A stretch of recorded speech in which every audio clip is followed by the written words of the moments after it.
I have a question for all of you learned viewers and listeners out there. What is the entertainment industry to do heading into 2024 and beyond? Are they going to take a look at what worked and what didn't work in 2023? I think we have numerous examples, and I've elucidated those on multiple occasions, but what ended up working in 2023, one of the biggest successes that came out of absolutely nowhere was Godzilla Minus One, and, shout out to them for becoming the highest grossing in Japanese language Godzilla film's a proper terminology, of all time, passing $78 million, but it's actually even better than that. Now it's at $85 million with no signs of slowing down, and it still has something like 1,100 theaters. It's still pulling in, nice money. They're not going to hit $100 million, but you know what? Hey, God bless it, given the fact that they are sitting at what? 5-6 times their budget, depending on how much they ultimately had at the end of the day. If the reports of sub 15 million are to be believed, somewhere in the realm of 12 to 13 million, a hell of a good return. So yeah, it's something that not a lot of studios, not a lot of projects can go ahead and claim that they actually made multiples of their budget back. No. This is one of those rare examples. There was a couple of indie films that came out last year. Godzilla Minus One, Sound of Freedom, a few horror flicks. Will Hollywood learn from smaller budgets, tighter writing practices, and non-inflammatory commentary from their stars? Or are they going to double down? That's my question that I posit to you. And I think, if you guys have been around for longer than a second, you will take a look at that former example and go, I was born at night, but not last night, and simply just make note that it is Hollywood, it is the entertainment industry writ large, and yeah, they're just going to double, quadruple, quintuple down.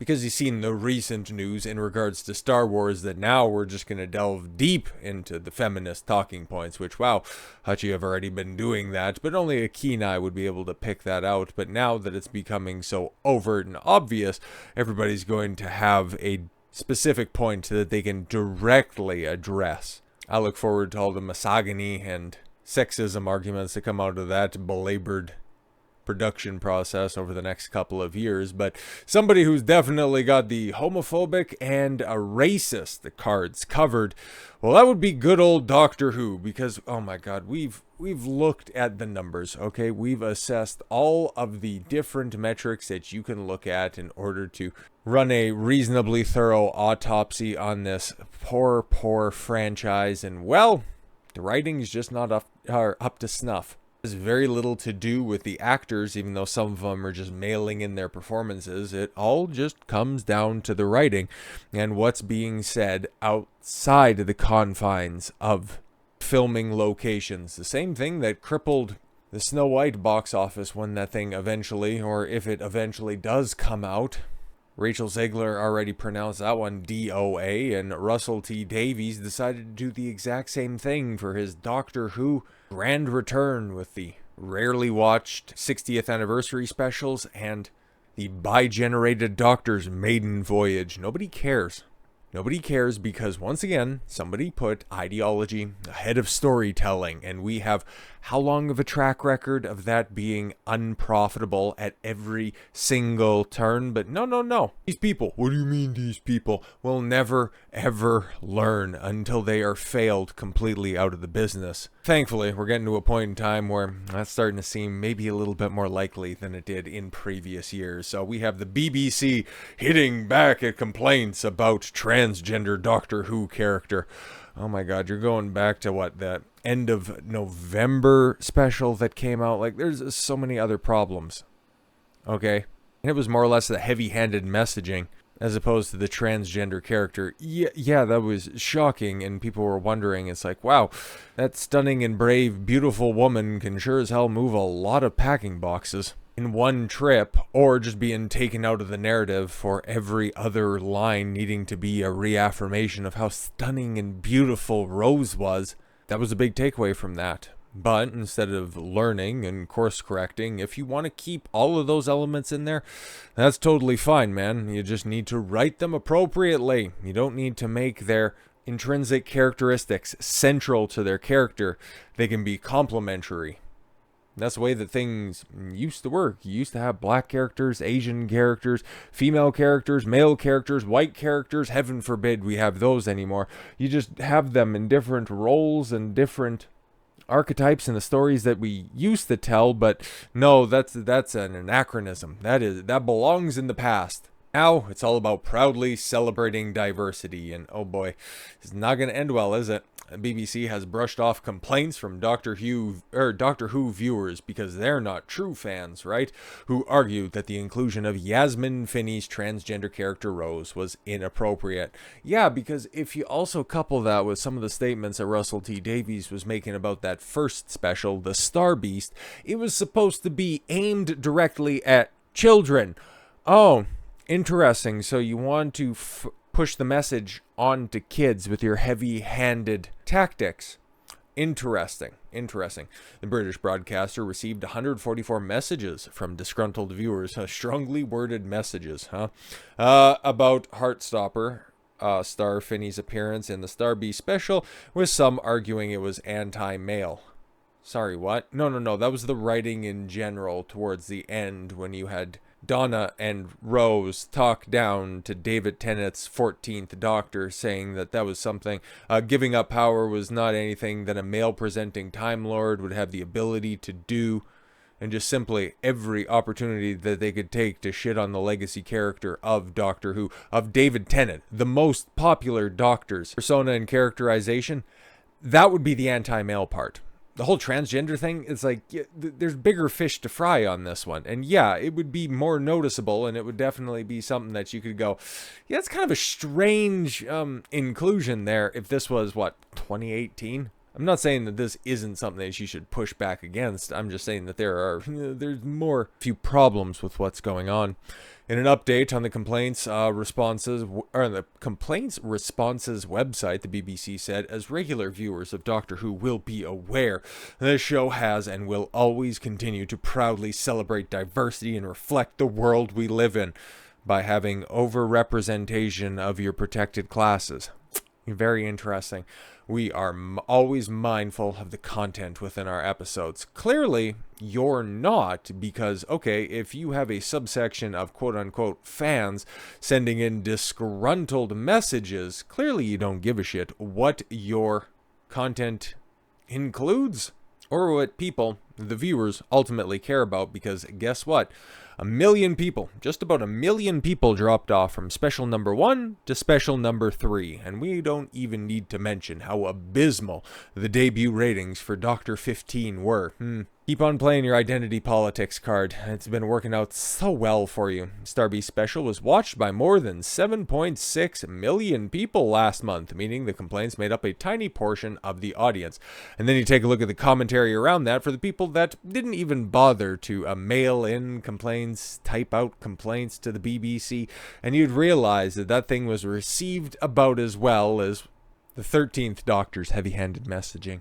It is not unusual for the BBC to receive complaints over transgender storylines or reporting. Yeah, you don't say.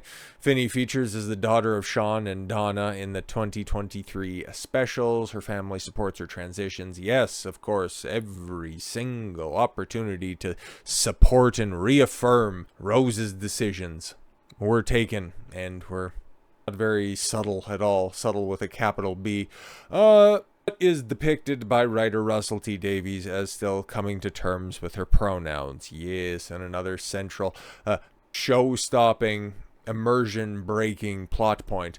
At one point during the Star Beast, Catherine Tate's Donna tells her mother, "You have a kid, you think, good, I've got it, that's mine." Then she grows up into this extraordinarily beautiful thing, and you think, where the hell did she come from? How lucky am I? See how that was just one small snippet of dialogue so expertly crafted by Russell T Davies to go ahead and reaffirm that Yasmin Finney is a stunning and beautiful trans woman. You better not say anything goddamn different. What did RTD have to say about this? Well, I think that's a little bit more important, right? Doctor Who's Russell T Davies on the importance of showing trans struggles.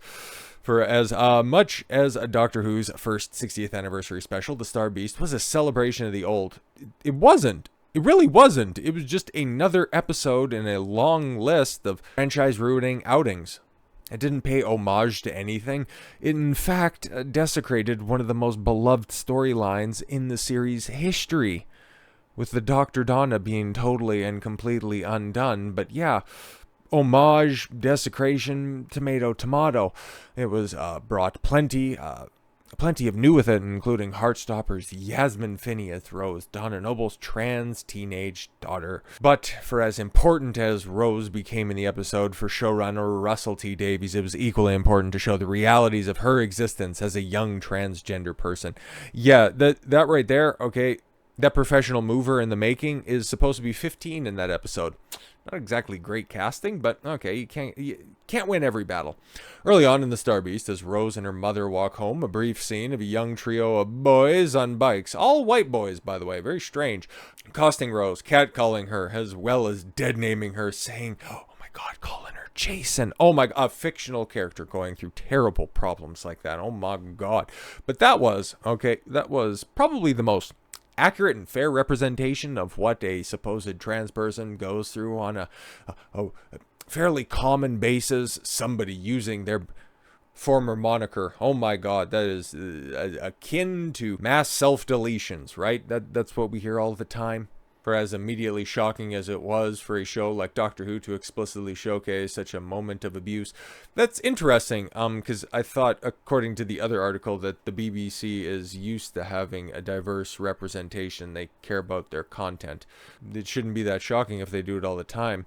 For Davies, he felt it was necessary to portray what can often be a reality for trans people after coming out. To get that across, and to get the prejudice being shown towards Rose by those bullies and thugs on the street, we actually have to have a scene of dead naming.